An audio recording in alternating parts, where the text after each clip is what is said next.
Madame la Présidente, Monsieur le Ministre, l'amendement précédemment porté tout à l'heure avant la pause demandant la suppression de cet article n'ayant pas été adopté, j'en déduis donc que vous êtes contre la prise en compte de la parole citoyenne dans le développement de grands projets industriels. Vous voulez ainsi mutualiser le débat public au cours d'une consultation qui devrait statuer sur tous les développements industriels d'un territoire pour les 8 années à venir. Et ce, sans retour en arrière possible, sans prise en compte de l'évolution des enjeux, qu'ils soient économiques, technologiques, environnementaux ou de santé publique. Je répète au cas où ça ne vous ferait rien, vous, collègues, élus du peuple, être contre la prise en compte de la parole des citoyens concernant l'avenir dans leur propre territoire.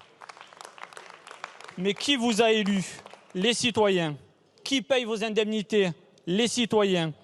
Qui vous demande de les représenter le temps qu'ils s'épuisent à leur tâche dans un monde de travail de plus en plus prédateur où sont de moins en moins rémunérés? Les citoyens encore. Leur ôter tout droit d'intervention dans le débat public pour 8 années est une aberration. Je répète, pour faire taire les citoyens est une aberration.